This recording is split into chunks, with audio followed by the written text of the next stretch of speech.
All right. What's up, Myco fam? Thanks for joining us today on the Myco Mentor Podcast, where we get you face to face with some of the best talent in the mycology space. Whether it's a micropreneur running a business, a citizen scientist making a difference, or someone simply doing something interesting with mushrooms, our goal is to showcase and amplify passionate individuals in the mycology space. Today, we have with us our famous masked legend, Willy Myco. Willie, thanks for joining us on the show today. I'm happy to have you, and I'm so honored to finally get a chance to showcase you and spotlight you for your important work that you're not only doing for mycology, but your emphasis on mycology for the community. Thanks for coming on the show. Absolutely, man. That's my pleasure. Bro, so you are, when people think about community in the mycology space, I think that's what allures or what attracts so many people to mushrooms specifically. With cannabis, it's a little different vibe. But with mushrooms, I know when I first got into mushrooms, I was like, bro, everybody's going to be helping each other out and they're all going to be working together and there's going to be this harmony and synergy. And then, you start going on the online forums and you find out that that's not always the case in a lot of the online mycology spaces. And I think you help to bridge that gap by not only giving people education and information on how to grow mushrooms, but you also bring them together in a cohesive way that allows the community to grow and develop together. And I just think that's what makes you so special in the community. I have to know, where this whole idea started from, because I've been following you for a number of years, but I really don't know, where did Willy Myco begin? So if we can start with that, I'd love to dig into you as Willy Myco, see how that developed, and then where you're at now.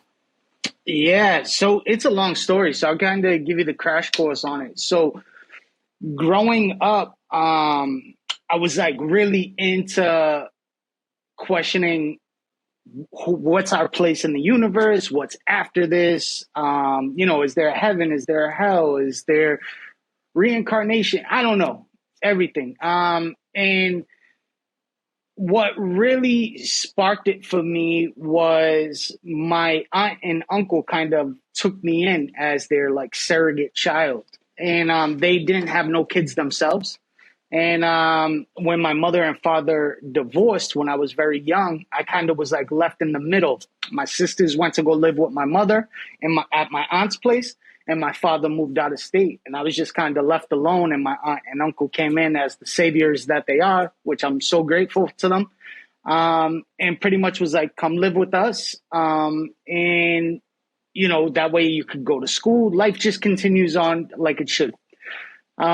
So that's what I did. And I was so grateful, but they were also closer to me in age. My aunt and uncle are only about 12 to 15 years older than me.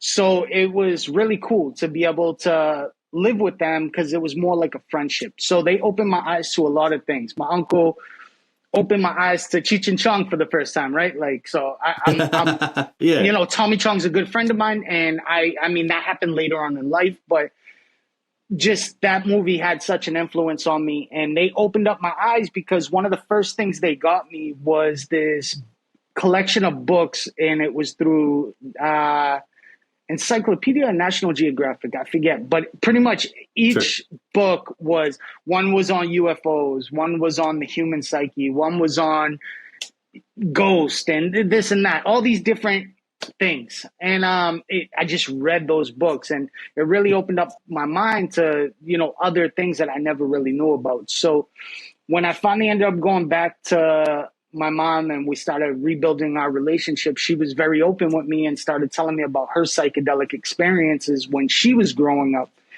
And I had never heard about breakthroughs or this deep, spiritual connection or this, out of body experience that you could have on psychedelics. And when I first heard that, it was like a light bulb went off in my head, and I'm like, maybe that's it. Maybe we could experience what is heaven or what is hell or what is after this, before this, right now, without having to pass away. And as soon as I went into high school, 14 years old, I started getting my hands on everything I could possibly read, scour through the internet, and I started cultivating and just learning more. And it just progressively became a thing. And when I graduated, I'm like, man, I'm going to go further into school and really pursue this. And I ended up getting my bachelor's in microbiology.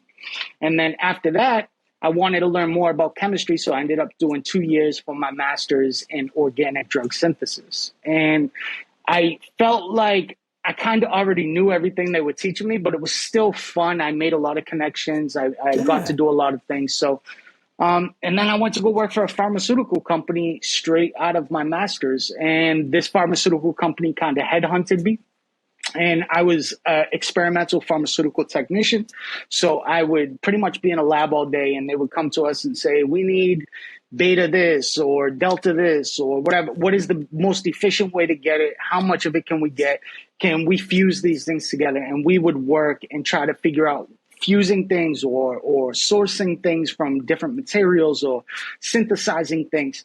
And then we would pass it on to the next set of people that were working on the same thing, but a different part of it, because they compartmentalized a lot of stuff, so you never really knew what you was working nobody on. knows who knows what's going on. Yeah, Exactly. And they did that so that nobody would steal their IP and sell it off to other companies, and that's the reason why they did it. And I was there for a couple of years, great money, great benefits. And while I was working there, I was already a trusted cultivator on the shroomery, and I was already pushing out a ton of write-up texts, and I just got so sick and tired of seeing the way they treat people.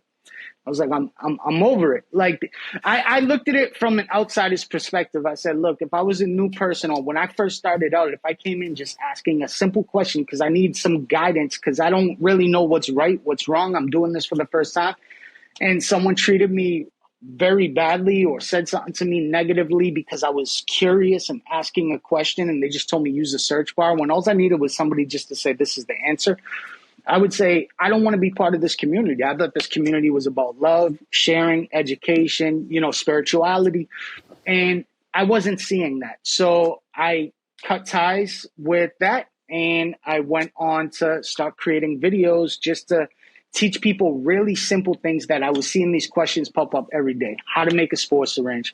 What's the easiest way to grow? Simple things, so people could follow along. And I made like 5 or 6 videos. I left, went back to work because I was really involved with my work at the time. And then one day something happened at work that completely changed. So I'm a vegetarian, so I don't eat no meat. I still eat dairy and all that, but I don't eat no meat. If it had to die to be on my plate, I don't want nothing to do with it.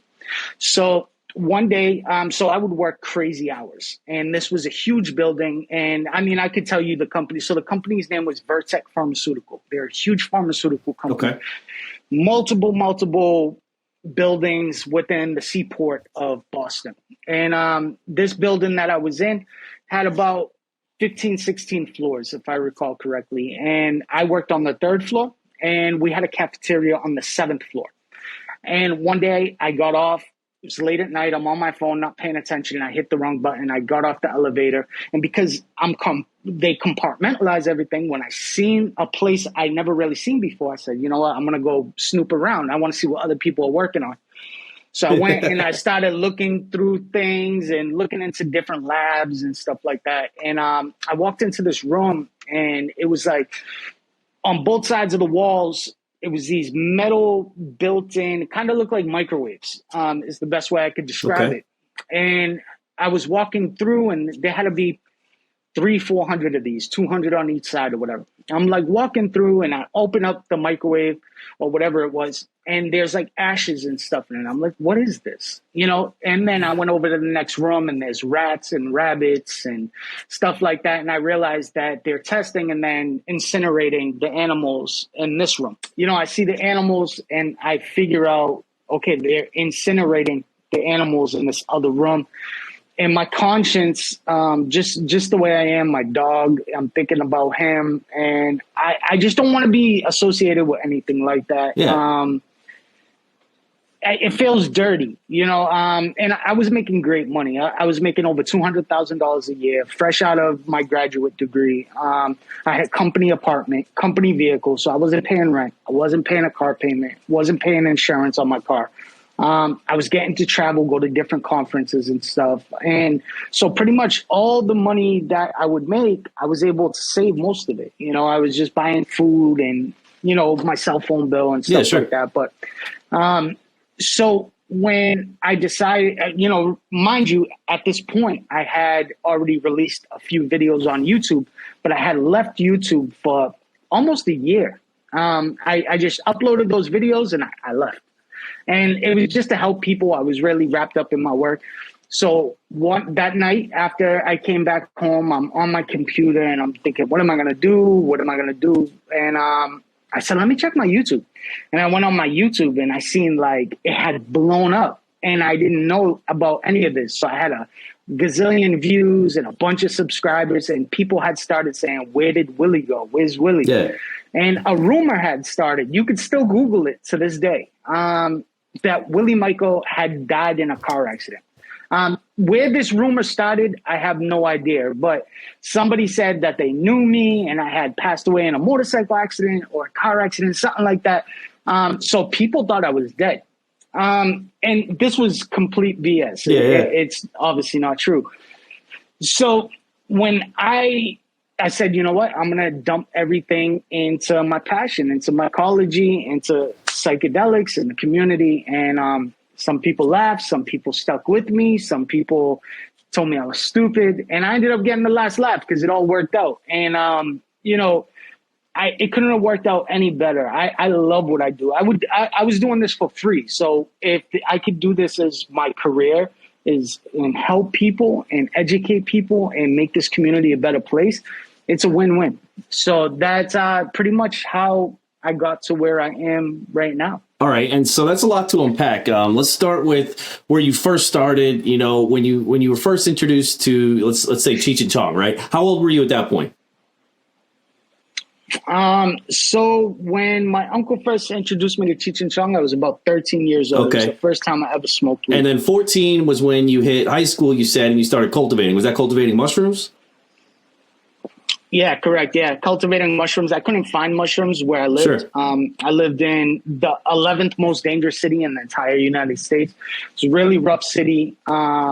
A lot of gangs, a lot of murder, a lot of bad things. So finding mushrooms wasn't really a thing. You can find crack or you can find heroin right. Funny or how whatever, that works. but finding psychedelics just wasn't a thing. You know what I'm saying? And the funny part is if you was to use psychedelics, people actually looked at you like you was more of a junkie for using psychedelics than you were if you was using pills or heroin or something like that. So it's funny. I think the world has changed a lot since then, but still. That's it. That's interesting, though. Much, getting looked at as a junkie for using psychedelics back in the day, that's not something that we hear a lot of people talk about in the early days of psychedelics becoming more mainstream. And you would think with like the hippie era, people would associate people more with hippies, but being associated with junkies as somebody who's using magic mushrooms or LSD or something else, like that's interesting. I've never actually heard of that, and that paints an interesting narrative of. Well, you said it was one of the most dangerous cities in the U.S. I know I grew up in Chicago area, and so like I kind of get that. There was murders and stuff all over the place, so I kind of get that. But I wasn't in the scene when I lived in that area, so like for me, hearing that, it just throws off all these like mixed emotions because like I can kind of understand. I try to put myself in people's shoes and understand where they're coming from, but that is something that's like I don't know how you can look at somebody and be like, yo, you're a junkie for using those mushrooms. Like that's interesting. Well, this was the thing too. Growing up, until I started learning more, but before that, you would hear the stories about people on permanent trips. Yeah. The guy who's an orange juice glass forever. Yeah. Exactly. So if you was to take psychedelics and be like, this is what I do and this is what I use it for, people look at you like a crazy person. Yeah, I get that. I get that. They're like, no sane person would use this. Now, this was in, the early 2000s. You know what I'm saying? So it's like, things have changed a lot since then. Yeah, for sure. And I mean, I've done my fair share of trips. I know a lot of people who have, and I still don't know anybody who thinks they're an orange juice bottle or a glass of milk or whatever forever. Like everybody knew that story. Yeah, I don't bro. even know if it's true. I forgot about it, honestly, until we're talking right now. I forgot about that whole thing because like it just was like so outlandish to me that like, I mean, I thought it was funny when I first heard about it when I was a kid, but like never even thought about it since. And like, so I guess as far as harm reduction goes, that didn't do anything for me because I was just like, let me get them, let me add it. But so all right, so you started cultivating at 14, and I really understand where you're coming from with not being able to find things, because that's where I started cultivating too. After my first major experience when I was in the Army, I was like, well, I don't trust anybody. I don't trust anybody to give me the right thing. They're going to get some mushrooms from the woods. They're going to poison me. I don't like this. I don't know. This is all sketchy to me. So it's like, let me learn. But like you know, being involved in the shroomery, I was that guy who I hopped on the shroomery and I just ask a basic question. And then some guy who's been doing it for 15 years comes down and starts a whole nasty thread about me. And like, you're just a new guy. You don't know anything. This is the only way to do it. And I'm like, whoa. What's going on here? Like I said earlier, like we expect when we're coming into mushrooms to have this symbiosis, this harmony, everybody helping each other out. And then you go to like the biggest website for learning how to grow mushrooms. And while it does have a lot of information, the community members who've been doing it forever have this like ego problem, right? And for me, you know, as a new grower, I was like, whoa, I was way caught off guard, and it was disheartening. You know, I did learn a lot from the shroomery. The shroomery is like where I started. I eat, breathed, lived, dreamed the shroomery for like 6 months before I started my first grow. But you know, just like you said, like there's a lot of people in there who shouldn't be teachers. Like they're not teaching the way that I think people should be taught, right? And so with all fairness, now I just want, because there was information that came out later that I didn't know about, and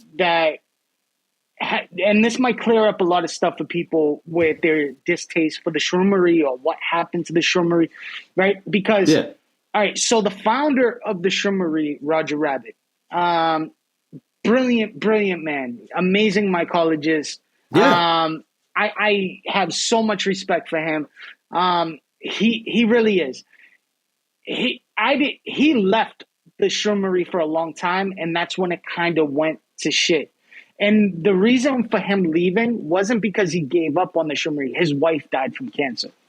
And I was gonna say, I remember when his wife died, bro. I cried for her. Like, and he was really messed up about that. He voiced his feelings, and he had to walk away. And that's when it was kind of left to its own devices. So, like, if Roger Rabbit was involved fully and never walked away, maybe it wouldn't have became the toxic place that it became. But it did, and by the time it had got to that point, there was like no railing it back.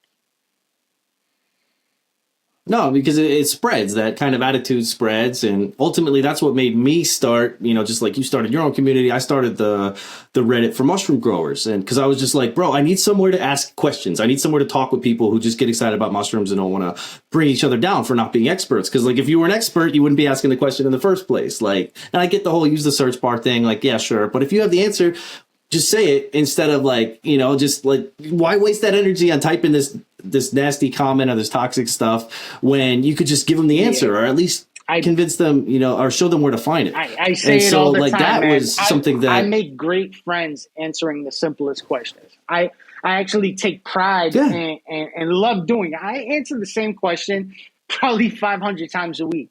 But it's okay because I get to 100%. know people and know where they're at in their journey, and I could help coach them and help them and guide them in the right direction to be successful as a cultivator. So I love it, man. Like, I love it. You could ask me, you know, simple stuff about BRF cakes all day, and I'll answer it till I'm blue in the face. Like it's the first time I'm ever answering the question. Oh, bro, and I resonate with that so much because that's where I'm at, and I took so much pride in it to the point where it was almost like I had these pre-made replies. They weren't always like copy and paste or anything, but it was like I'm so good at it, it's just natural to be able to give people the answers they want, and then you feel good. You know, there was a part of me that when I first started growing, egotistically was like, yo, I want to give everybody mushrooms. I want to give them to everybody, but then later on, I realized that, you know, in doing this, you're able to touch so many more grows and so many more people indirectly that like I started thinking of myself as a tool by which the mushrooms share and spread information. And, when I started thinking of myself as like a worker for mushrooms, I felt so much better about everything too, because it does get stressful. And that's one of the things I wanted to talk to you about. It's like, how do you manage dealing with so many people, this giant Discord community that you have, and so many people on social media and the different platforms? Like, how do you avoid getting burnt out from talking to so many people? Like, do you set schedules, or do you just kind of freestyle? Like, okay, I got the energy today, let's dig in. Like, how do you approach that side of things? Because for me, it's been hard. It's been a difficult struggle. It's ups and downs for sure. So I'd love to learn from somebody else who's got way more flooded inbox than I do. What that's like and how you handle that. Yeah, so it's definitely was a learning curve for me.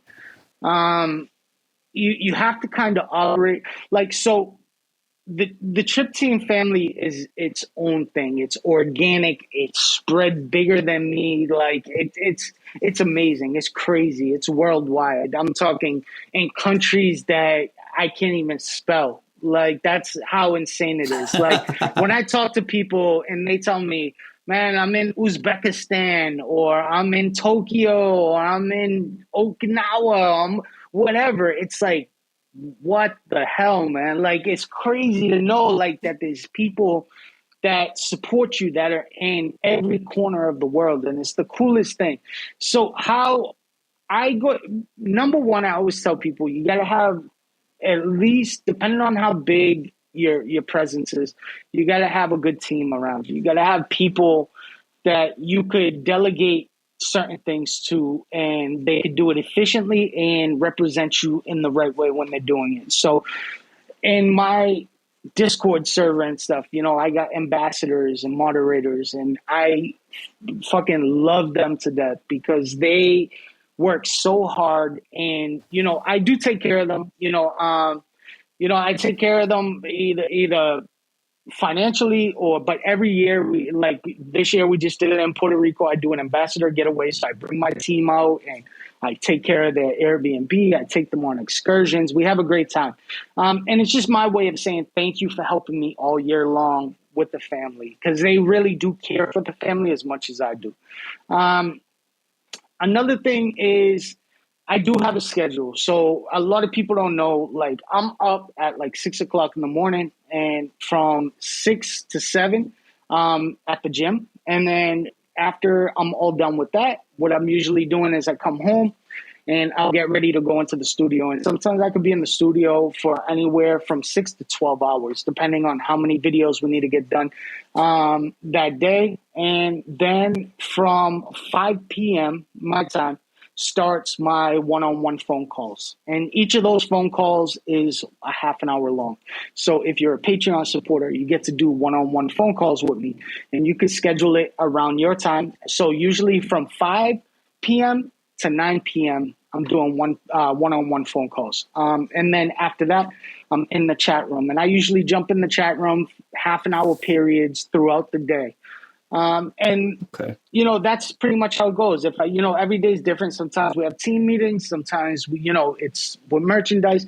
Right now we're getting ready for next year's Triple Ween. So that's been taking up a big portion of everything. So it's just, every day is different, but, I usually work anywhere from 10 to 16 hours a day. Bro, but it's like two things that you said, well, I guess three things. One, delegation is huge. I know as a business owner, when I was trying to navigate through the space and just getting started, I learned delegation about a year into my mycopreneurship, where I was running my mycology business. And that was like everything. It freed up so much more of my time, being able to just say, hey, can you take care of this for me? Got it. Awesome. But the community and having people that got your back, I think that's huge too.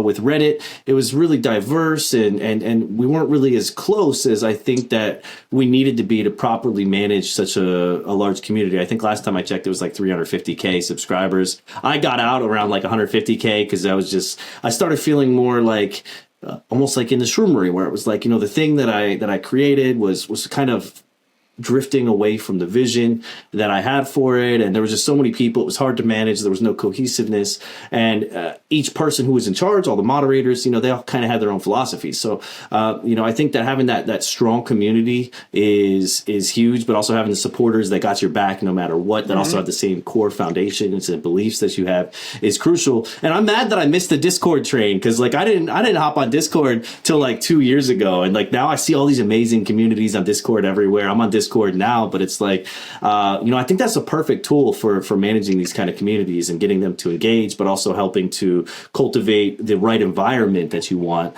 while also just letting the information free flow. And then the other thing is your schedule. You hop on there and you said you do 30-minute chunks. That's critical. Because I can't, if I'm on my phone until it's done. Whatever it is. I don't sit there and go, half an hour and I'm gone. Peace. Which I really should. And I think a lot of business owners, especially people who are trying to support themselves through their social media pages and things like that, they'll spend all day on their phone and not actually get anything done. So I think that's a huge piece that I think some business owners can take away, is that you don't have to spend 12 hours on your phone to make something happen. You can do it in segments. And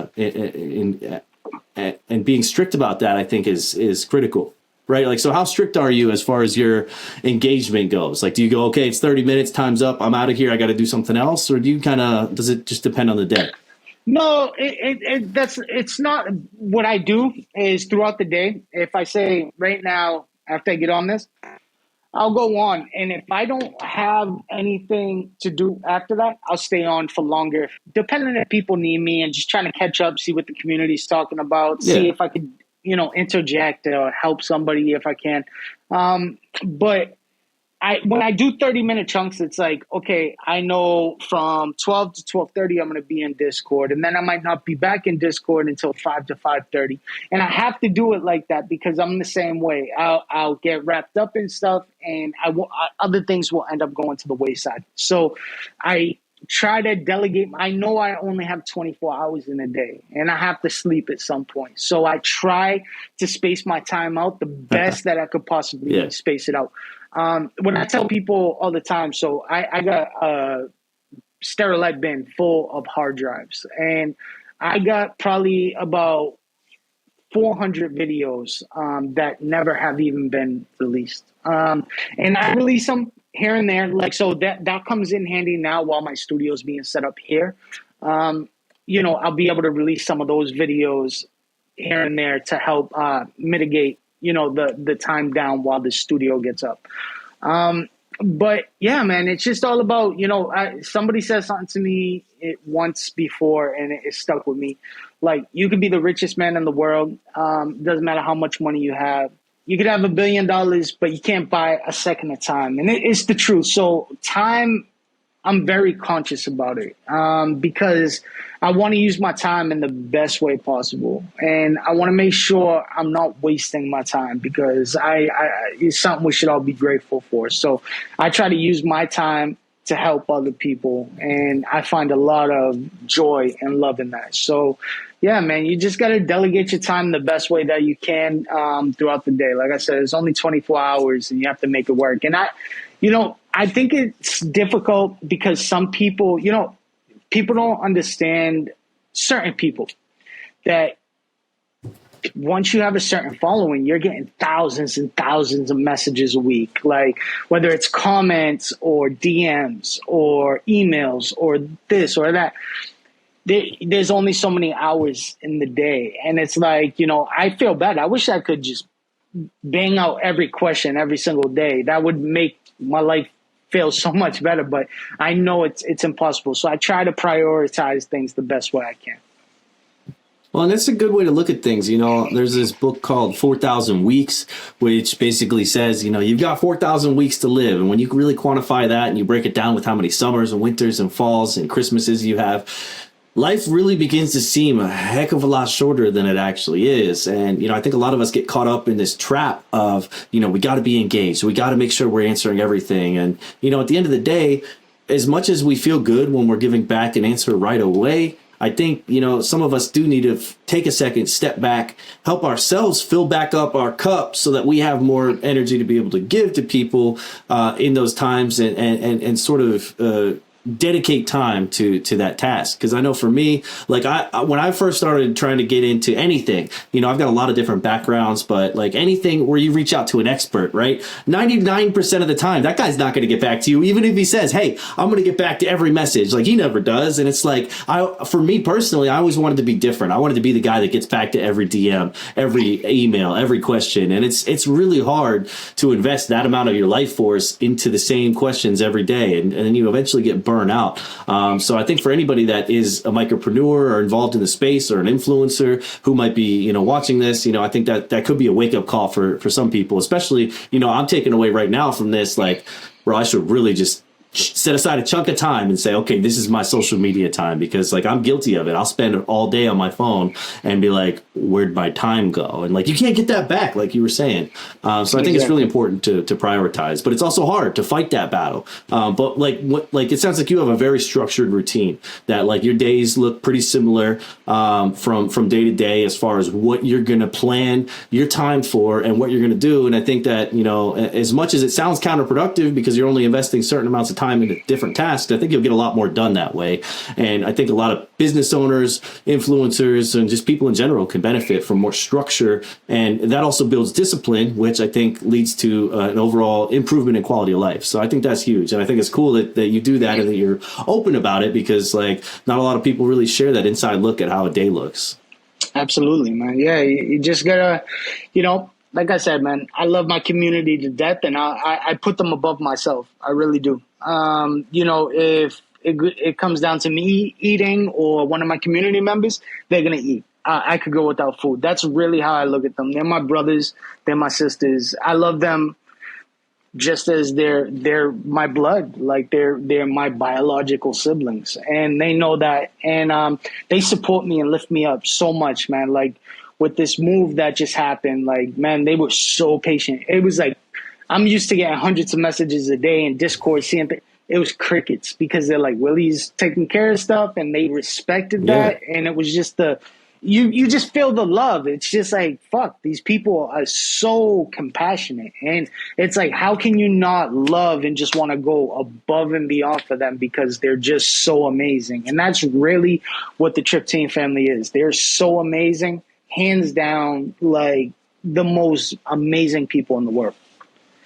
Well, and I think that's outside of your growing videos. I think that's one component of Willy Myco, is that you embody community. Your emphasis on community and supporting the community, uplifting the community, elevating the community is huge, and that's a huge part of you as a. I don't want to call you a brand, because you're not really selling things. I don't want to call you an influencer, because I don't think that title is appropriate for you. But as a mycology community, the Trip Team family, I think, really does check all the boxes for what you would want out of a community. And I know I've been in the Discord.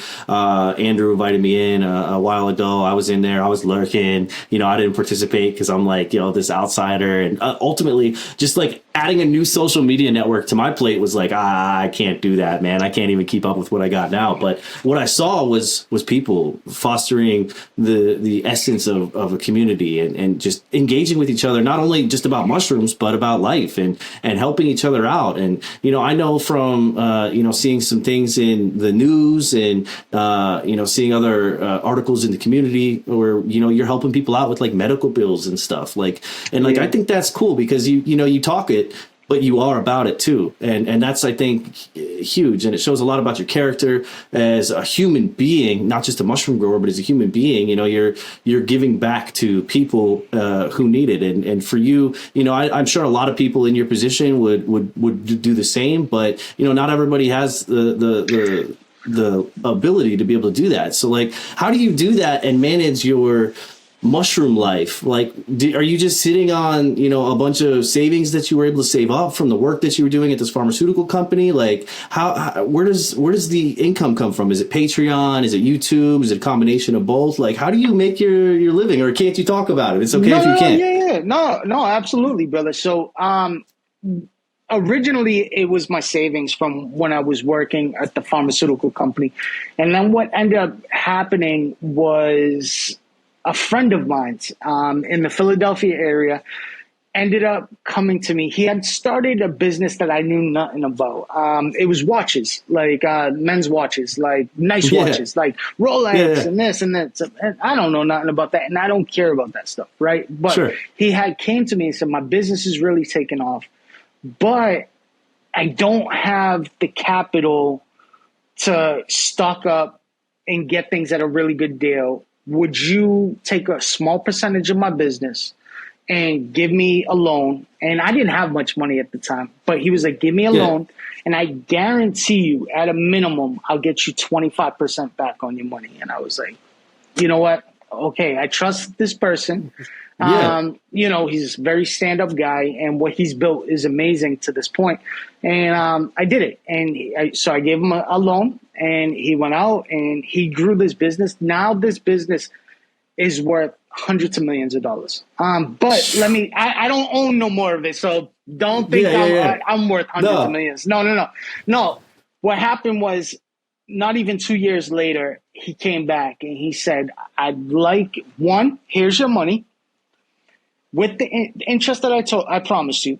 And I would like to buy back the equity that I gave you in my company at its current valuation. And that put me in a really good spot. And what ended up happening was I was already, you know, in full-time YouTube and everything. So that was like a breath of fresh air. So what I ended up doing was I then invested again into a cannabis dispensary in the New England area. Another friend that I went to school with started one, and he was doing really well and wanted to open up a second location and needed a 50-50 partner. He didn't have the equity, the capital to move into the second location, and asked me if I would invest. And I said yes, but I don't want to be too involved with it. Kind of just want to be a silent partner. I ended up being way too involved with it. Hiring process, firing people. I did not like it. I did well. I sold out everything I owned back to him and did well on it. And I ended up just investing in people and properties. I have a couple 3-family homes in Boston that I rent out solely to Section 8 mothers. And I also hire them to be building managers of those buildings to keep them clean and to do things and give them an income and also let them stay there. So I've had some of these buildings now for 7 years, and same families are in them. And I've got to see their kids grow, and I give these people second chances. A lot of these women are battered women that have multiple kids, and because they are Section 8 voucher holders, a lot of people don't want to rent to them because they're scared that their properties are going to get messed up. But when you show people, I'm going to take a chance in you, and you're good to people, and you give them that chance, a lot of times you'll be surprised. People shine, and that's the thing. So I've been very grateful to invest in people. Like I said, I don't invest in businesses.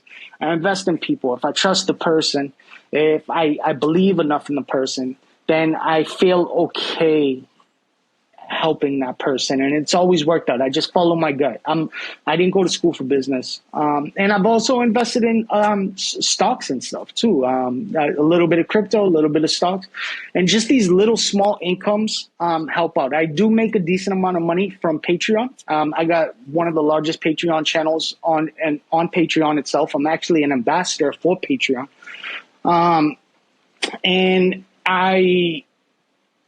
But most of that just runs the media side of this business. So like I pay the people that work for me through Patreon, new camera equipment, editing, things like that. When we travel to go film in different locations, that's all paid by Patreon. So I actually don't take any of the money from Patreon and actually put it in my pocket. All my money doesn't come from this community. My money actually comes from stuff I'm invested in outside of this community. Well, it's fantastic, though, that you're able to, take those experiences, build upon them, and then find another way to, again, help people. It's a constant theme in your story is helping people. And I think it's really great what you're doing for the women in Section 8 housing and giving them a chance too, because like you said, if you actually do give them a chance, I think they'll prove everybody who's got these preconceived notions about them wrong, and they'll actually appreciate you a hell of a lot more for giving them a shot. And I think that they'll be better off both as a human being who's in a difficult situation, but also just as somebody who you can then have work for you or help you manage these properties. They're going to do a 10 times better job than anybody else could ever do. So I think it's really smart that you're not only helping people, but giving them a chance. Well, my mother, when my father and mother divorced, we was homeless. My father actually worked for MIT. He had a really good job, and my mother always depended on that. My mother didn't work. So when he split, we was homeless. Luckily, like I said, my aunt and uncle took me in. My other aunt took my mother and my sisters in. And it was really rough. And my mother was a Section 8 holder. And I remember that struggle. And it was like, one day, if I could do something to help somebody that might be in my mother's position, the kids in my position that I was in, I want to be able to do it. So it was kind of a no-brainer for me to be able to do it. And like I said, I don't judge nobody that can't do stuff like that at this point, even if their heart wants to, because somebody also said one time, like, you can't help people until you help yourself. Like, you have to be in a certain point before you could actually help people the right way.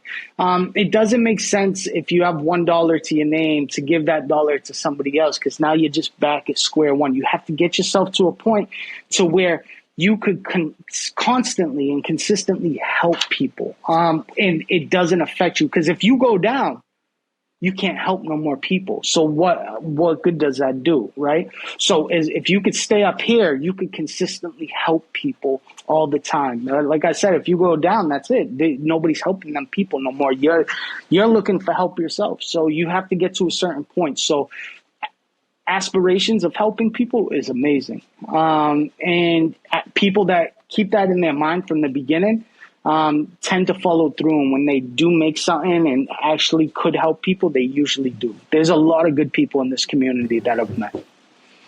Well, and like what you say there is spot on. You can't pour from a glass that's empty, right? That doesn't make sense. You just can't do it. And that both is part financial, but also part mental and I don't want to say physical, but like you can't, if you're burnt out, you can't give anybody a piece of you, even if you want to, right? And so like when it was 2018, I found myself like thinking about what I want to do. And I wrote this note that said, I want to help people who are impoverished and who can't take care of themselves or can't provide for themselves because of whatever reason. I wrote this note and I put it in a drawer. Like I was just kind of manifesting this energy. And then it was like, I don't know, last year I was clearing out things, moving my office around, and I pulled this out and I looked at this note and I was like, oh, that's cool, because I did the thing like with Josephine in Uganda or with Raymond in Kenya.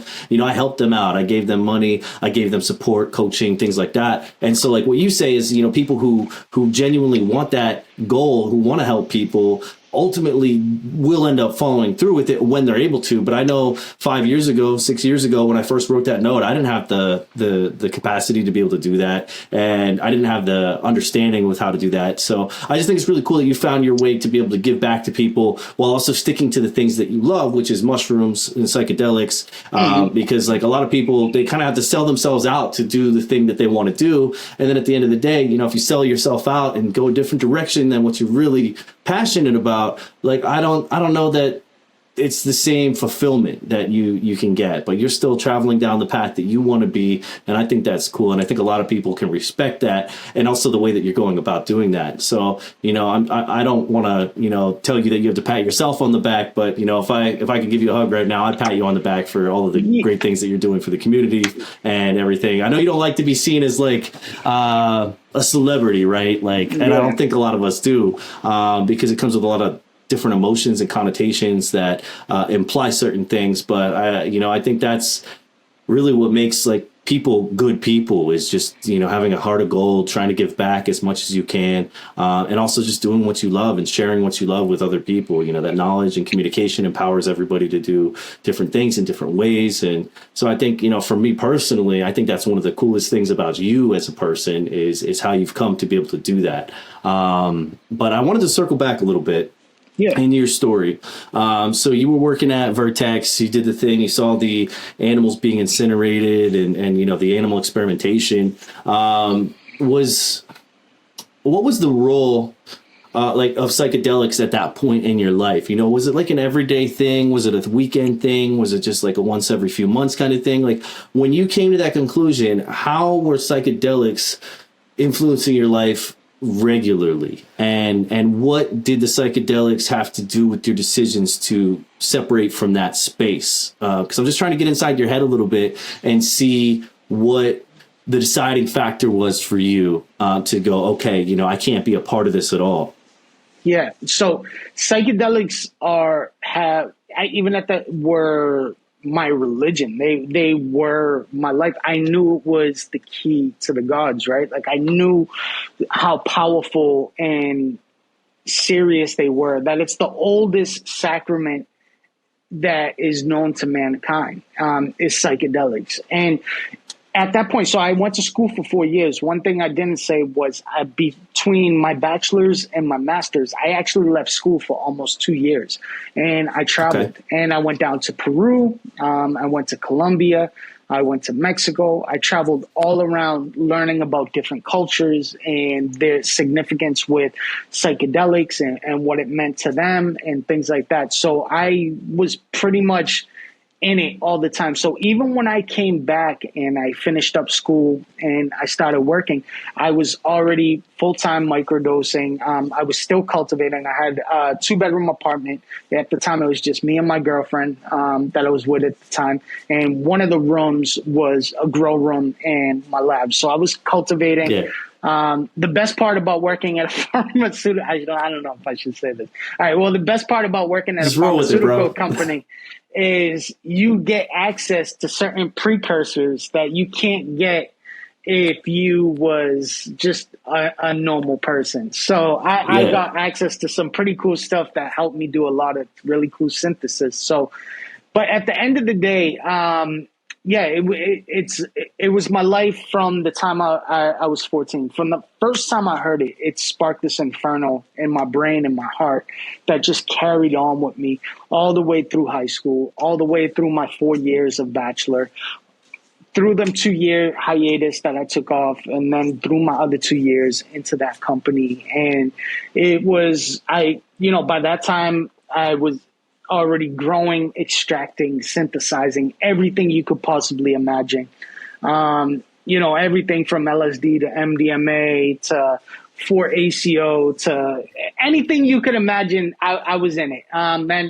So even when I left work, I was going home and I was working in my lab that I had in that 1 bedroom that I had sectioned off for my grow space in my lab. And if I ever needed anything that I couldn't get my hands on, I'd just run across the street to the lab and take it. So, man, psychedelics are more than just a good time. And I try to explain this to people. Most of us get our feet wet into psychedelics by someone giving us something and, it's giggly and it's fun and we're kids and we want to see if we see something or walls move or whatever. I think it's a very small percentage of people that venture past that point and start to realize the significance of psychedelics and how important they are to humanity as a culture and our spirituality and our place in the universe. So, it's the things that I've learned on this journey, not even just through my own psychedelic experiences, but hearing other people's psychedelic experiences has completely opened up my mind to how insignificant we are in the universe and how much bigger this universe is and what the possibilities are. It's endless. And that's where that book that I was telling you about comes from. Yeah, and so your book, Keys to the Gods, obviously implies that it's about psychedelics, the psychedelic experience. Tell me a little bit more about Keys to the Gods and what that looks like, when it's coming out and where we can find it when it does come out. Yeah, so Keys to the Gods is a book that's coming out this year. It's a book I've been working on for almost 4 years, and I started working on the book, but because of how busy I was, I was kind of like stuck in this rut where it was like I wanted to dump more energy into the book, but I couldn't. So I ended up taking on a really good friend of mine's, a co-writer, Psychedelic, and he's a really good friend. He's one of my moderators. He's an amazing writer. And pretty much he's been helping me stay on track and power through this book and contributing a lot. So I just want to give him a quick shout out. But Keys to the Gods is coming out. It's going to change the way the world looks at psychedelics. This book is absolutely amazing. And I'm not just saying that because it's my book. I'm saying that because it truly is. It literally documents breakthroughs. So you get to live this person's experience, their breakthrough in that book. So it's multiple experiences within the book. And each chapter is a different person. So you get to learn their background, their life coming up, what led them into psychedelics, what happened during their psychedelic experience that changed their life, what happened after that. There's not one story in that book that you cannot read without crying. And I'm not a super soft guy like that. No, like some of the stuff is so traumatic and beautiful and just it's amazing. It's one of those books that is going to go down in history as literally one of the books that defined psychedelics, because there's a lot of people that are police officers, that are nurses or doctors or military or work for the government that believe in the power of psychedelics and what they mean spiritually, but cannot partake because of their career. So this is going to allow people to live that experience vicariously through another person and get a better understanding of what the possibilities are. I mean, we have military veterans in this book. We have mothers that lost children. My story is in there. Actually, two of my stories. And it's life-changing. It really, really is. And when this book comes out, I'm telling you, it's going to revolutionize the way people look at psychedelics that aren't in our community. This is something you could buy at the newsstand and read on the plane, and it's just going to open up your eyes to how important psychedelics are and what their possibilities are. Well, it's like you're taking Erowid, the website that many of us have been on for looking into new substances and experiences, both good and bad, but you're making it more mainstream and accessible to people who otherwise would never even find their way to that website, while also highlighting some of the most significant experiences people have ever had. And that's what it sounds like to me in a nutshell, as far as the book goes at a high level. Now, when you're talking about these experiences, are we talking about different psychedelics featured in the book, or is it going to be emphasis on mushrooms? What's that look like? It's everything. So some of the experiences, so we talk about breakthrough. So there's a psychedelic experience and then there's a breakthrough. A breakthrough is complete separation, consciousness from physical body.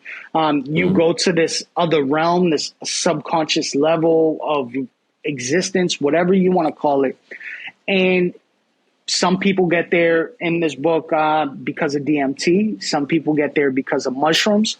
And it's amazing. It really, really is amazing. And the cool part is the beginning of the book opens up with my story, but I also give you like a journey of my travels and what led me into psychedelics and all that. And then the book closes out with me as well.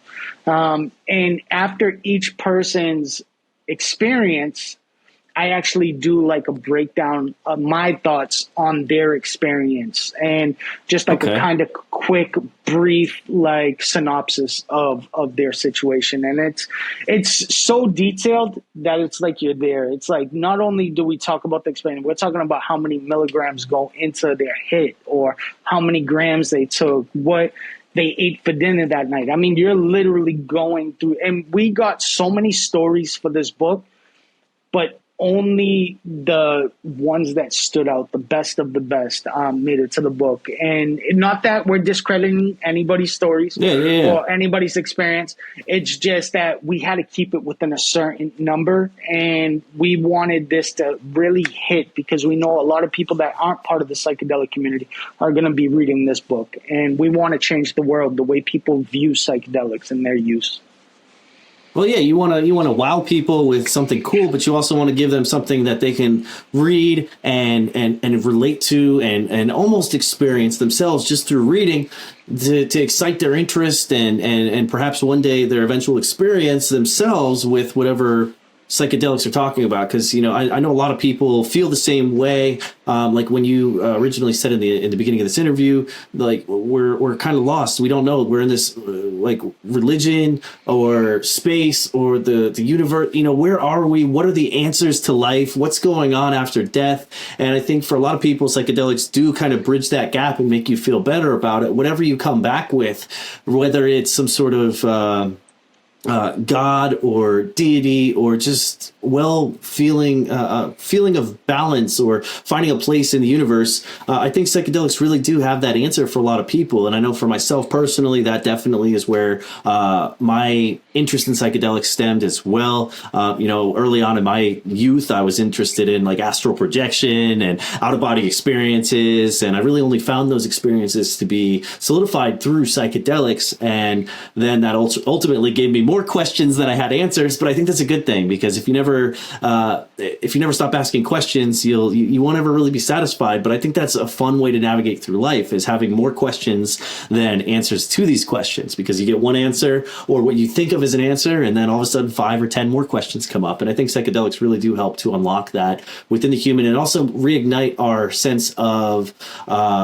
spirituality that our society as a whole seems to be kind of tearing apart. And I think psychedelics will bring us back to that as soon as they are accepted by the masses. But on that subject, there's a lot of emphasis on microdosing in the community. And me personally, I have had love-hate relationship with microdosing, because on one hand, it's become this thing that, everybody's doing. But on the other hand, I don't think there's enough emphasis on actually taking the plunge in macrodosing on a psychedelic and getting a full-bodied psychedelic experience. I know a few dozen people who will say, hey, I microdose every day. And then I say, okay, have you ever done a macrodose? Have you ever done like a deep dive? And they say, no, I'm too scared. And I'm like, okay, I don't want to discourage them from doing micros, but I personally have seen firsthand from myself and from other people who, when they finally take the dive and they go head first into the pond, that they come back out and they take a lot more from it than just the microdoses. So I'm interested in your perspective on microdosing. I know you said you did microdose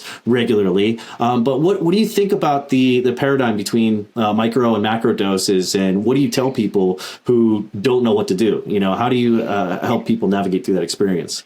Yeah, it's a good question. So the thing is too, a lot of people microdose improperly.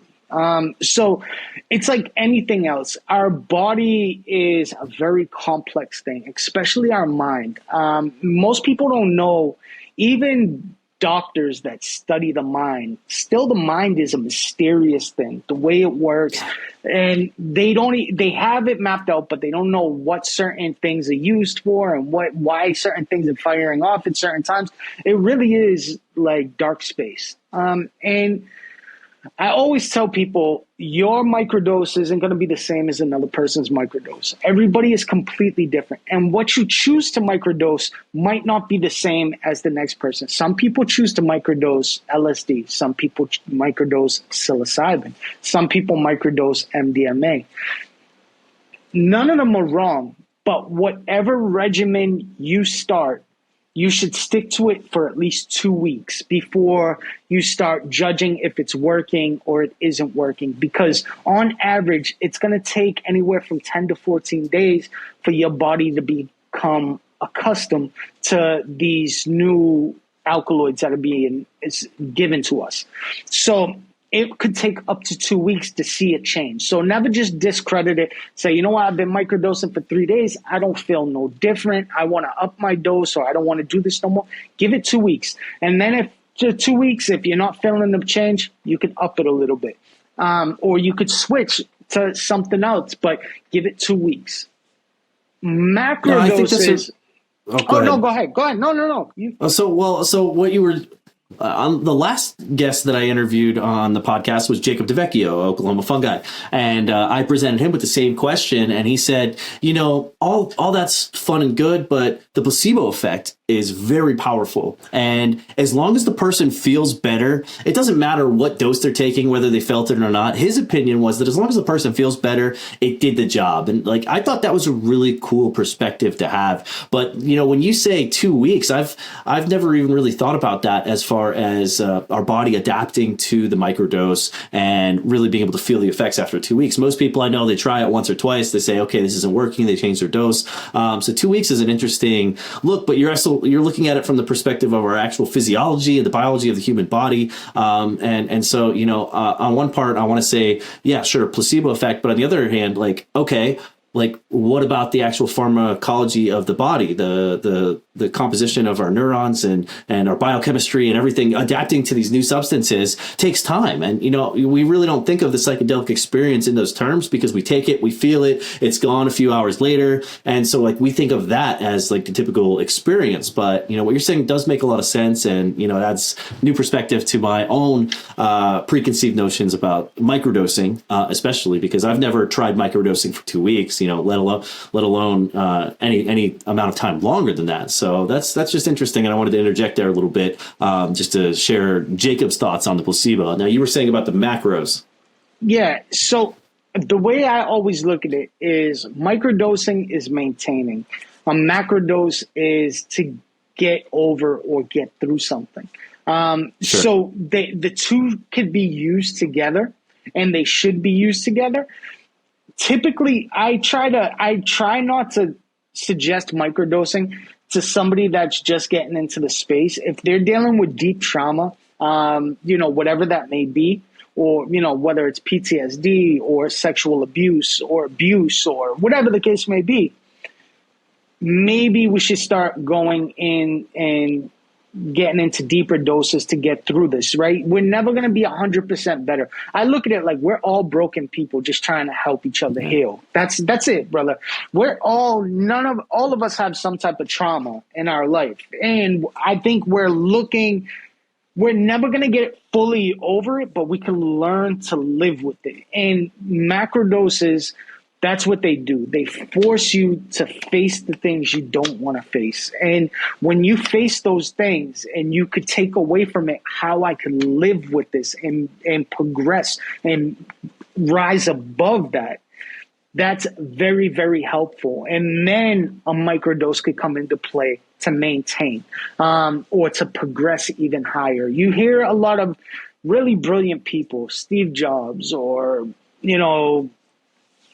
the Elon Musk or whoever, everybody's microdosing, everybody's macrodosing, whatever. At the end of the day, the substances are amazing and their possibilities are endless, but everything has to be done in the right way with the right intentions as well. So I 2 to 3 times a week do a deep dive. And not always is it mushrooms. I use mushrooms for one thing. I use, LSD for another, DMT for another. If I am dealing with some stuff, then I might want to go with mushrooms. If I want to travel to that next level and maybe reconnect with past loved ones or try to figure out my purpose, then maybe I'm going to go on a DMT experience. If I'm with a group of friends that I haven't seen in a long time and I really want to connect with them on a deep spiritual level, we're out camping, we're having a good, then I might do LSD because I want to connect. And I feel like LSD is the love substance. I feel like that brings everybody together and you could see everybody's spirit. So it just depends. But yeah, 2 to 3 times a week I do a deep dive, but I do microdose every single day. So my regimen is a little bit different than most people. So I take a 0.5 gram in the morning and a 0.5 gram at night. I used to do a 0.5 gram 3 times a day, but it was a little bit too much for me. And then, so I take my 0.5 gram 2 times a day, and then every 2 months, I take a week to 2 weeks off completely with nothing. So no microdose, no macrodose. I don't smoke weed. I don't do anything. I let my body reset, recalibrate, try to get an understanding of where I'm at mentally, physically, and see what I should do to proceed. And that always helps me. That recalibration always helps me so much. I get to see things so clear, and I get to look back on my last 2 months of microdosing and macrodosing and see what I could take away from that to make me a better person for other people and for myself. And that's just my regimen. And, everybody else can be completely different. Nobody's right, nobody's wrong. We're still trying to figure out, what are the possibilities with this and how should we be using it. Well, and I think that's, I love your process there where, you do this for so long, then you give your body a break, and then you ask yourself, you reflect on the last 2 months. I think that's a really intelligent way to approach it. And also, the different substance for the different settings or needs is also interesting, and exactly what you said, about the mushrooms being more introspective. We're dealing with issues. The DMT, we're going out there, we're reconnecting with the spirits on a deeper level, or the LSD for friends out camping. Those are all like spot on as far as I would describe psychedelics and my own reasons for using them in different settings and scenarios. Now, if I've got to ask you a question since we're talking about it. Well, I've got 2 questions, but the first one is more relevant to what I was just saying. If you had to pick, like, if all the psychedelics were going away in the world and you had to save a stash of just one, what would you pick and why? I'm just curious to know your personal opinion on that. DMT, for sure. Okay, I can vibe with that. DMT was my favorite back in my heyday when I was going a little deeper. Let's put it so: mushrooms and DMT, they're both tryptamines, right? So they're very similar in a sense, and even some mushrooms have a certain amount of DMT in them.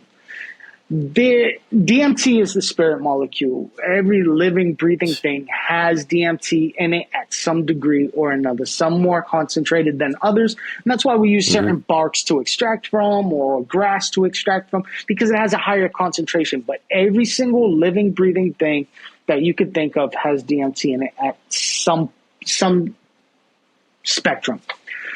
That's why, if there is life out there, maybe they have that same DMT, and that's why we all go to that same place when we have that breakthrough, right? We go to that same place, so we all have it. I feel that the gods, not just God, but the gods left mushrooms, left DMT, left these substances here for us to be able to reconnect with them when we want to reconnect with them. I feel like these are a gift from the gods that were left here for us, and we could use them. Monks and shaman and this and that, they all work their whole life to be able to get to that point without the use of a substance. But us, we don't, right? We have all these filters. We grew up in the new world, and we didn't train our whole lives, our mind, our body, our spirit to get to that point. So we have to kind of use the cheat code. This is our cheat code to get to that same level. Yeah. And, if it was, first of all, if it was going away, I'd probably be going away with it, right? Because I always tell people I have enough psychedelics in me. Like, if you was to take a spinal tap and inject yourself with it, you'd probably trip for months. Right. So but it would be DMT because I feel like there's that closer connection with the universe and God or gods with DMT. And mushrooms are amazing. I love mushrooms. They're an essential part of who I am. But if I had to pick one, which is very, very difficult, it would probably be DMT. No, I'm right there with you, man. I feel like they call it the businessman's trip, at least on Wikipedia, right? And it's true. But for me, that takeaway, that 5-10 minutes, I always come back with so much more than any other psychedelic at a reasonable dosage, right? Like, I could take it, I could take 15 tabs acid and come back and have some questions, right? I could take, an ounce of mushrooms and come back with some questions, right? But for me, like with DMT, like I'll do 50 milligrams, 100 milligrams. I'll come back and I'll have questions for weeks, and I'll come back with a little bit more understanding than the last time I did. But it's just every time with DMT, I say DMT tastes like love. That pure white DMT, that real nice clean stuff, like that for me, it tastes like love. I smell it. I get all excited. One day I just wake up and I'm like, oh, it's time. Like you just get that feeling where, it calls to you.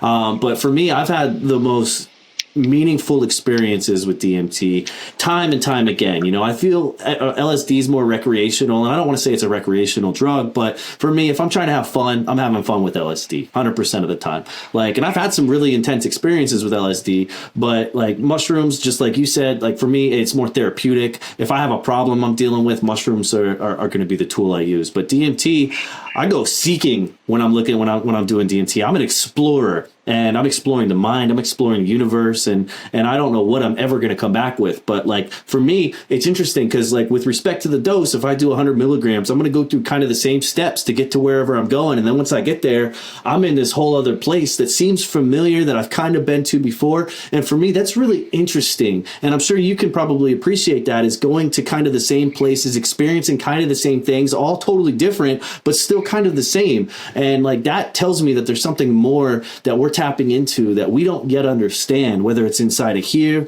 or it's out here, all around us. I'm really fascinated by that. And that's why I could tell you without a doubt, and nobody needs to agree with me on this. I think what happens when we have a DMT experience is just as real as this call between us right now, or what I was doing today. It is 100% tangible. Like I've spoken with past loved ones and face to face, had conversations with them, and took information and this is in the book too, like taking information that they've given me in these experiences that I had no knowing of, come back to my physical body, go back and tell my uncle's wife the experience, and she just starts bawling. My uncle told me what to name, that they were going to name their daughter. And they never had a daughter, but if they were going to have a daughter, there was a name. I would have never known this.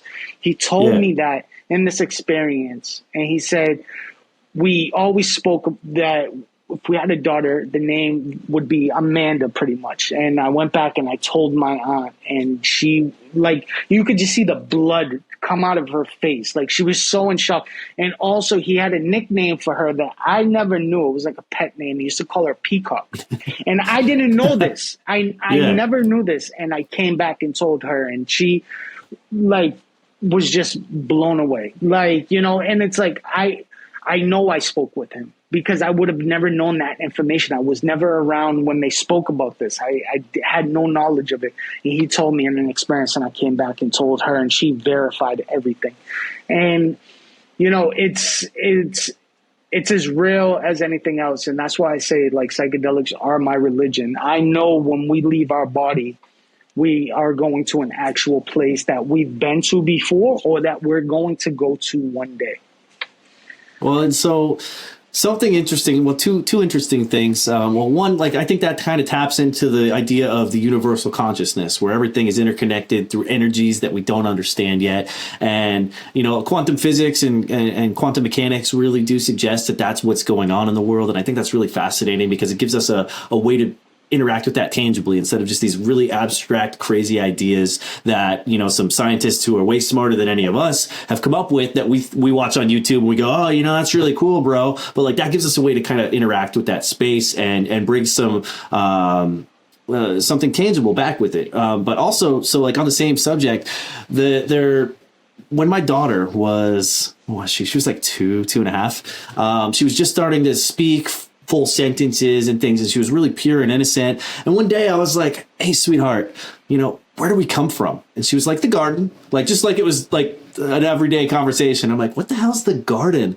And then she starts talking about this place that we all come from. And I'm like, we've never told you any of that. We've never talked about religion or spirituality or anything. And, as she got older, she got more ideas implanted in her from society and from media and things like that. So, we talk to her about it now as she's 6 and it's a totally different answer. But, in that pure state of human existence where she was just able to communicate, for her to just come out with that, like, I'm like, it's got me thinking, like, what's the garden? Like, we all, major religions have the Garden of Eden and things like that. But for me, I was just like, I wonder what's to that. And I can't wait to see the garden that she's talking about again when it's my time. But it was just so cool, like having the perspective of a pure, unadulterated child come at me with that, because it was just a random question I had one day. Like, I don't know. There's definitely something else out there that we don't understand, but like these substances really do, as you say, give us the keys to the gods. And that's going to be a really cool book. And I can't wait to read it and see, more about your experiences, but the experience of other people. I know early on in my days of psychedelic research and planning to use different substances, for whatever reason, it was always on Irwin. I'd always read the good reports, the bad reports, the breakthroughs, all that stuff. And I really enjoyed reading that. So I think not only the community, but people outside of the community are going to take a lot of value from that. And with that, though, I wanted to ask you 2 more questions before we hop off of here. Right now, as we sit talking today, what do you have to say about the state of mycology now? And what do you think is the future of mycology? I'm sure when you started, they were still using 2-liter bottles with PF cakes and some other, like the aquariums with the air pumps and all that stuff. Then versus now, where are we at? And where do you think the future is going? So first, I'm going to start with the future. I think as far as the future goes, we're getting so advanced in mycology. Not just me, but there's brilliant minds out in this community that now, like, we're seeing these crosses and people are shooting for potency. Yeah. Yeah. And that was not a thing. And that's what I try to tell people. Like, if you go back, this whole breeding thing really didn't start kicking into full swing until COVID. When COVID happened, we had a lot more really brilliant people getting involved in mycology and trying new things. They were trying, and now we're being able to confirm a lot of things, which is really cool because we have access to testing that we previously didn't have access to. If you were to ask somebody to do some DNA or DNA sequencing, or if you were to ask somebody to do some HPLC testing, 8-10 years ago, you're talking tons and tons of money. Now this is at our fingertips. We have access to this 24 hours a day now. So I think as the future progresses, I think we're going to start seeing extremely cool stuff, really potent strains, subspecies or strains or new hybrids of mushrooms popping up. But also too, just from my journeys traveling, I've found at least 2 mushrooms that have no DNR records. There's no mushroom. It's a psilocybin mushroom, but there's no record of it. We could only tell what it's closely related to, but it isn't that. So I think now that more people are out there looking and traveling, I think we're going to start seeing a lot of new cool species of mushrooms. We're going to start seeing, I'm learning how to grow certain things that people said we couldn't grow indoors before, because I've done a lot of experimenting and stuff. So now we're going to start seeing people grow azurescence and cyanescence and this and that indoors, when previously, it was like, hey, we really can't do that. You could, but it's too hard, or this or that. Yeah. No, now we could, because now we could test, like even with the Psilocybe gillartensis, I successfully cultivated it indoors because we had to learn what it was consuming. So we was able to take a soil sample, break down the soil, and see what this mushroom was eating. And we found out that it was eating degraded seashells, because at one time the land that they're found on was underwater. And it rose up and it eats the seashells. So the seashells are pretty much 100% calcium. So between the bugs and the seashells, it's consuming that and then returning nutrients back to the earth. So it's pretty cool. Yeah. So as long as you have the right calcium and the substrate, you could grow Psilocybe ghilartensis inside, indoors. Where we're at right now is, I think we're at a revelation where, it's kind of out with the old in a sense and in with the new, as far as we're seeing a lot of people transfer over to bag cultivation. Most of the stuff you see, you don't see people growing in tubs like that no more. If they do, it's just a couple. Everybody's doing bag grows now. Not only that, we're seeing grow spaces get a lot bigger than they used to be. We're seeing, before, if you had a bedroom, you was like the king, right? Like, you have a bedroom that you get to cultivate in. You're living it up. Now we're seeing people open up warehouses, and we're just seeing it get so big because people are preparing right at this moment for an emerging market that should be coming. We're seeing a lot of decriminalization happen, and I think eventually we will see legalization happening, whether it's on a medicinal level or recreational, if you want to use that word, whatever the case may be. But I think we will see some type of legalization come within the next few years. Depending on what happens in Washington, D.C., of course. But you're seeing other countries do it. You're seeing Canada legalizing a lot of stuff. You're seeing a lot of things happen. So I think that's it. And the past, I just hope people don't forget where we all came from. Especially when it comes to the genetics, preserve and save the land-raised strains. I know there's a lot of crosses happening now, and people might think Golden Teacher and B Plus and Treasure Coast and this and that is boring. It's just a regular schmegular cubensis. You have no idea how treasured those things will be in the future when everything is so high end and super high potency and people are looking for that original stuff. We've seen it happen in the cannabis community where it's like, man, we can't, you remember back in the late 2000s and the early 2000s, late 90s, cannabis had a different smell. It had a different, and you just can't find that no more. And now it's, it's because it was purposely bred for that smell, that skunky smell to go away because, it was illegal and people wanted to grow without being caught by the cops. So now that it's been bred out of the plants, you can't really find it. Nobody could really find where that went. So let's not do that with mushrooms. Let's preserve the genetics and keep them safe. So I really emphasize everybody I speak to, keep a very detailed library. Learn how to use Excel spreadsheets or Google Docs, something, and keep your library organized, your cultures organized, because you're going to want to hold on to a lot of them things. I got, Ape OG 2001, the first culture that was ever released of Ape and stuff like this. And I'll never lose it. I'll keep it alive till the end. Even though there's more potent stuff now or whatever, it's still, just to have that is important because it's a pivotal point in the mycology community. It was the first albino hybrid we seen, right? Call it a hybrid, call it a isolated mutation. It's up for debate, but it was still something really cool that wasn't around anywhere else. And that was the first of the first, so definitely keep, I think we're heading in a good direction. We just have to be conscious and aware of our past and be grateful for the people that came before us and carry this on in a really respectful and progressive way.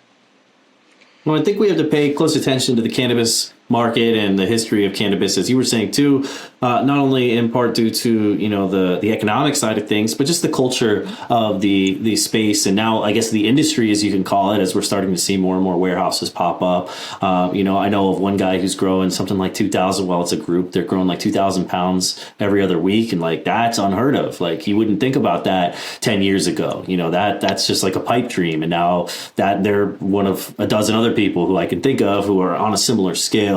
And it's interesting, but with the market crashing, you see all these memes about selling boxes and then selling this and then selling everything because the market crashed out. That's a very real thing, and I think I'm worried that it might push out some of the OGs and some of the people who've really invested their time and energy into the space because there's no reason or livelihood in that space anymore when stuff is just rock bottom dirt cheap. So I'm a little concerned about that for the future of the community, but I also also think there's enough people like you who are, speaking for the mushrooms and speaking for the community who are saying, hey, pay attention to this stuff, care about these things because they really will matter in the future. And so, I think there's a good mix of both people. Ultimately, capitalism runs the country, so who knows where it's going to go or what it's going to look like once legalization does become more prominent. But, those are definitely some fair points to consider. And I think you're spot on about the state and the future of mycology. I'm also interested in like the bioengineering side of things, where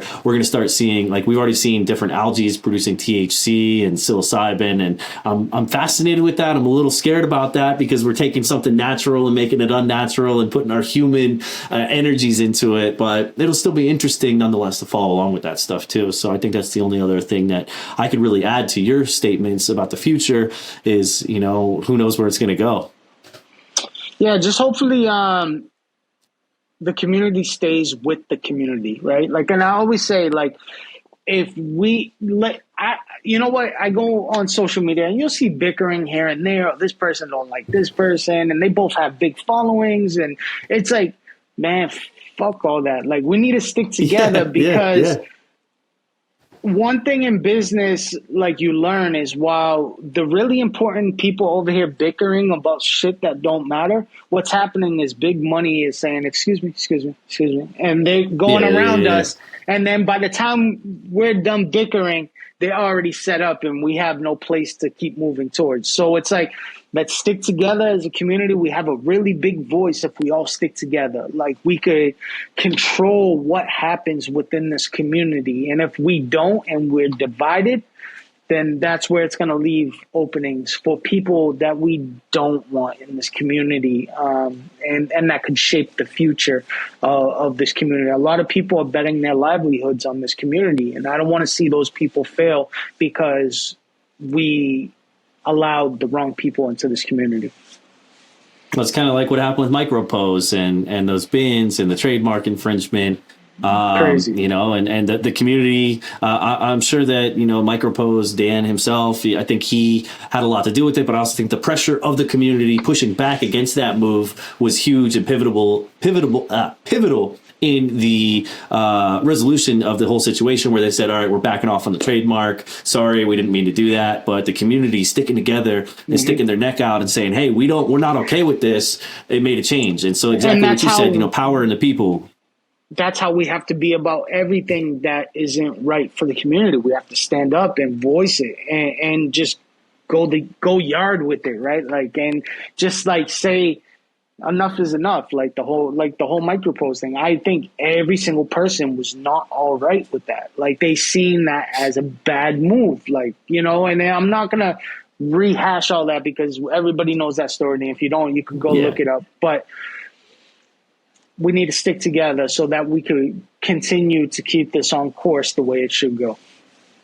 All right, everybody. I appreciate you sticking around. Thanks for listening to me and Willy Myco chat about the state of mycology, his future book, The Keys to the Gods, his background, his history, and the Trip Team family. I really appreciate your time. I know Willie does too. If you want to check out Willie on Patreon, his link will be in the description. If you want to check out this book, once it's dropped, we'll put it in the description as well. Stay tuned for more updates from me, from Willie, and connect with us on our socials, Instagram, Patreon, YouTube.